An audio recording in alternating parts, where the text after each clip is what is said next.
कुछ साल पहले मुझे एक बात समझ में आई जिसने सब कुछ बदल दिया है। पैसे में अच्छा होने के लिए आपको कोई भी बड़ा मैथ जीनियस नहीं बनना है, कोई भी एक्सेल का एक्सपर्ट नहीं बनना है, कोई भी स्टॉक मार्केट की हर न्यूज नहीं पढ़नी है आपको। बस कुछ कोर प्रिंसिपल है जिसको समझना काफी इंपॉर्टेंट है, जो कोई स्कूल में नहीं सिखाता है, जो कोई आपको घर में भी नहीं बताता है। और एक बार अगर ये चीज समझ में आ गई तो आप सब कुछ अपने आप ही क्लियर होने लगती हैं, चीजें अपने आप समझ में आने लगती हैं। आज मैं आपके साथ ये 6 पिलर शेयर करूंगा। ये 6 पिलर पर्सनल फाइनेंस के लिए बहुत ज्यादा इंपॉर्टेंट है, लगभग सब कुछ कवर कर सकता है।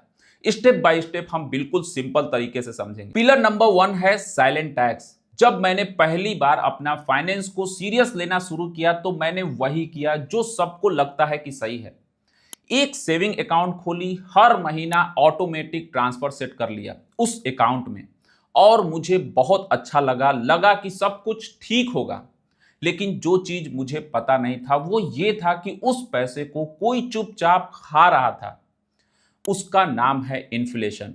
इन्फ्लेशन मतलब हर साल चीजों का दाम बढ़ता है। आज 100 रुपए में जो चीज मिलती है उसके अगले साल वो चीज 100 में नहीं मिलेगी, वो 100 से ज्यादा हो जाएगी। इंडिया में एवरेज इन्फ्लेशन करीब 6% सालाना है और आपका रेगुलर सेविंग अकाउंट दे रहा है 2 से 3%। मतलब आप अर्न नहीं कर रहे हो, आप हर साल 2 से 3% लूज कर रहे हो, चुपचाप, बिना पता चले हुए आपको। मान लो 1 लाख सेविंग अकाउंट में आपने 10 साल तक रखा। इन्फ्लेशन के बाद उसका एक्चुअल वैल्यू 50 से 60 हजार के भी नीचे आ जाएगा। पैसा अकाउंट में है लेकिन खरीदने का जो ताकत है वो कम हो गई।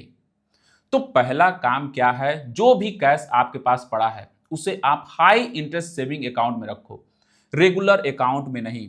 जैसे कि एफडी हो गया, लिक्विड फंड हो गया या हाई यील्ड सेविंग फंड, कुछ भी जो इन्फ्लेशन को थोड़ा तो बीट कर दे। पिलर नंबर 2 है 2 बकेट्स। एक चीज है जो मैं सोचता हूं किसी ने मुझे पहले बताया होता, सेविंग और इन्वेस्टिंग ये दोनों एक नहीं है। हम अक्सर इन्हें एक समझ लेते हैं लेकिन ये दोनों बिल्कुल अलग अलग चीज हैं, दोनों बिल्कुल अलग अकाउंट हैं। सेविंग मतलब होता है पैसे कैश में रखना। सेविंग अकाउंट में आप पैसे को कैश में रखते हो, सेफ है, जरूरत पड़ने पर निकाल सकते हो। यहाँ इमरजेंसी फंड के लिए, शॉर्ट टर्म गोल के लिए, ये वो खर्चा यहाँ रखना है जो 3 से 5 साल के अंदर आपको यूज करना है। इन्वेस्टिंग मतलब पैसे को एसेट में लगाना, जैसे कि शेयर मार्केट हो गया, म्यूचुअल फंड हो गया, प्रॉपर्टीज हो गए। यहाँ वैल्यू ऊपर नीचे होता है लेकिन लॉन्ग टर्म में यहीं से वेल्थ बनता है, आप वेल्थ यहीं से क्रिएट करते हो। इसे हम एक एग्जांपल से देखते हैं। 1 लाख रुपए अगर आप 10 साल पहले सेविंग अकाउंट में रखा होता तो आज उसकी वैल्यू करीब 1,34,000 होती। वहीं 1 लाख 10 साल पहले आपने निफ्टी 50 इंडेक्स फंड में लगाया होता तो आज करीब 3,50,000 से ज्यादा उसकी वैल्यू होती। एक ही पैसा, एक ही टाइम, 3 गुना से ज्यादा फर्क। सेविंग पैसे को बचाता है, इन्वेस्टिंग पैसे को ग्रो कराता है। दोनों जरूरी है लेकिन ज्यादातर लोग सिर्फ सेविंग मोड में रहते हैं। जब आप उनसे ये पूछ रहे होते हैं कि इन्वेस्टिंग कब शुरू करेंगे, ये वो सोच रहे होते हैं कि जब थोड़ा और समझ में आएगा, जब थोड़ा और पैसा आएगा, जब सही टाइम आएगा। प्रॉब्लम ये है कि सही टाइम नहीं आता है, आज ही सही टाइम है। जब भी आपके पास पैसा हो और आपको समझ में चीजें आ रही हो तो आप इन्वेस्ट कर लो। पिलर 3 है 8वां अजूबा। अल्बर्ट आइंस्टाइन ने कंपाउंड इंटरेस्ट को दुनिया का 8वां अजूबा कहा था। चाहे आप इसे मानो या फिर ना मानो, आइडिया बिल्कुल सही था। आइडिया बहुत सिंपल है। ये कैसे काम करता है, आपने 1 लाख रुपए इन्वेस्ट किया, 12% आपको रिटर्न मिला, पहले साल 12,000 रुपए आपका बढ़ा, टोटल 1,12,000। दूसरे साल 12% फिर से 1,12,000 पर, यानी 13,440 बढ़ा। तीसरे साल 12% ऊपर से रिटर्न अपना रिटर्न बनाने लगता है। ये खासियत है आपको कंपाउंडिंग का। शुरू में लगता है कि कुछ भी नहीं हो रहा है, अकाउंट चेक करते हो आप, इतना कुछ भी नहीं होता है, लेकिन फिर एक दिन अचानक नंबर बढ़ने लगते हैं। वॉरेन बफेट ने 11 साल की उम्र में अपना इन्वेस्टिंग शुरू की थी। दुनिया के सबसे बड़े इन्वेस्टर्स से एक माने जाते हैं वॉरेन बफेट, और उनकी 97% वेल्थ 65 ईयर्स की उम्र में बनी थी। वो बेटर इन्वेस्टर्स नहीं बन गए, बस उन्होंने अपने पैसे को कंपाउंड होने दिया। बस कंपाउंडिंग को काफी टाइम मिल गया तो उनका पैसा काफी ग्रो कर गया। इंडिया में रियल एग्जाम्पल देखो, आप 25 साल की उम्र में आपने 3000 पर मंथ एसआईपी शुरू किए, 60 साल तक अपने एसआईपी की करीब 1.7 करोड़ आपको मिला। वहीं 35 साल की उम्र में 6000 पर मंथ एसआईपी शुरू की, 60 साल तक करीब आपको 76 लाख मिलते हैं। डबल पैसा लगाया फिर भी आधे से कम मिला, सिर्फ 10 साल की देरी की वजह से। टाइम पैसे से ज्यादा पावरफुल होता है। अगर आपने वेट कर रहे हो, अगर आप वेट कर रहे हो तो ये सबसे बड़ी गलती है। छोटी एसआईपी से शुरू करो, लेकिन आज ही शुरू करो। पिलर नंबर 4 है गलत स्कोर कार्ड। कुछ साल पहले किसी ने मुझसे पूछा फाइनेंशियली आप कैसे हो। मैंने जवाब दिया, मैंने उनको अपनी सैलरी बता दी। बाद में मुझे समझ में आया ये बिल्कुल गलत जवाब था। ये जवाब तो सही था ही नहीं। सैलरी ये नहीं बताता है कि आप फाइनेंशियली कैसे हो। मैंने आईटी में काम किया है और मैंने लोगों को देखा है, बहुत सारे लोग 30,000 रुपए कमाने वाले लोग हर महीना एसेट को बिल्ड कर रहे थे, वहीं 2 लाख कमाने वाले लोग हर महीना ब्रोक थे, बहुत परेशान रहते थे, क्योंकि लाइफ स्टाइल भी उनकी उतनी ही बढ़ चुकी थी। असली नंबर्स जो सबसे ज्यादा मैटर करता है वो है नेटवर्थ का। और ये कैलकुलेट कैसे होता है? नेटवर्थ इज इक्वल टू अपने एसेट माइनस आपकी लाइबिलिटी, मतलब जो आपने पैसा को कमाया है माइनस आपके ऊपर जो डेट है। एसेट में क्या आता है? सेविंग हो गया, इन्वेस्टमेंट हो गया, प्रॉपर्टी हो गया, गोल्ड हो गया। वहीं लाइबिलिटी में home loan, car loan, credit card debt और पर्सनल लोन। पहली बार जब मैंने अपने नेटवर्थ को कैलकुलेट किया ये बहुत ज्यादा अनकंफर्टेबल था, लेकिन उसके बाद सब कुछ बदल गया, क्योंकि अब मैं सही चीज को ट्रैक कर रहा था। मैंने सारी चीज बना लिया था। गोल ये नहीं है कि ज्यादा कमाओ, गोल ये होना चाहिए कि कमाए हुए पैसे से आपने कितना एसेट बनाया और लाइबिलिटी को कितना ज्यादा से ज्यादा कम किया। पिलर नंबर 5 है good debt versus bad debt. बहुत लोग डेट को बहुत बुरी चीज मानते हैं, बहुत बुरा समझते हैं। डेट नहीं लेना है, लोन से दूर रहो, लेकिन ये सोच आधी अधूरी सोच है।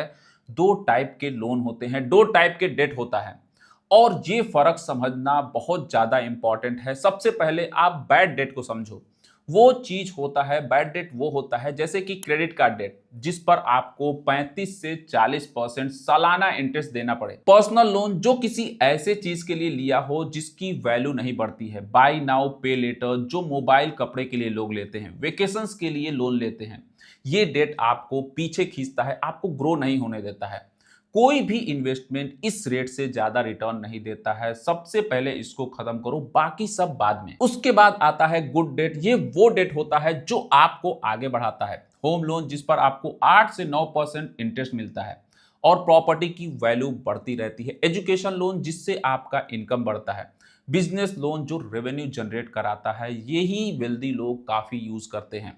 वेल्दी लोग डेट को स्ट्रैटेजिक तरीके से यूज करते हैं। वो लो रेट पर बोरो करते हैं और उस पैसे को हाई रिटर्न वाले जगह पे इन्वेस्ट करते हैं और अच्छा रिटर्न बनाते हैं। गोल डेट फ्री होना नहीं है, गोल ये होना चाहिए कि बैड डेट हटाओ, गुड डेट को समझो और इंटेंशनली उसको आप यूज करो। एक सिंपल टेस्ट आप कर सकते हो। हर डेट पर आप खुद से पूछो इंटरेस्ट रेट क्या है और ये किस चीज के लिए है। 8% से ऊपर कोई भी एसेट नहीं बन रहा है, वो बैड डेट है, पहले वो जाएगा। पिलर नंबर 6 है टैक्स गैप।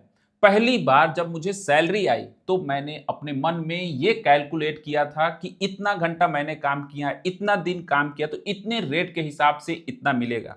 लेकिन जो एक्चुअली में मिला वो काफी कम था। वो था टैक्स का पहला इंट्रोडक्शन मेरे लिए। और सच ये है, टैक्स को ज्यादातर लोग समझते नहीं हैं और इसलिए यहां लोग ज्यादा टैक्स दे देते हैं।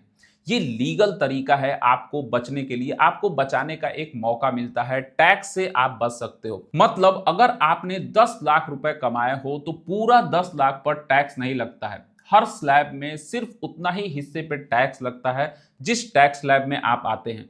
अगर ये समझते हैं तो आप अपने पैसे को बचाते हैं। मतलब अगर आप इन सब का सही तरीके से यूज करते हो तो सालाना 2 लाख से ज्यादा इनकम टैक्स से बाहर हो सकते हो, आप बचा सकते हो। आपको सीए बनने की जरूरत नहीं है, बस ये बात पता होना चाहिए कि ये ऑप्शन जो है वो एग्जिस्ट करता है।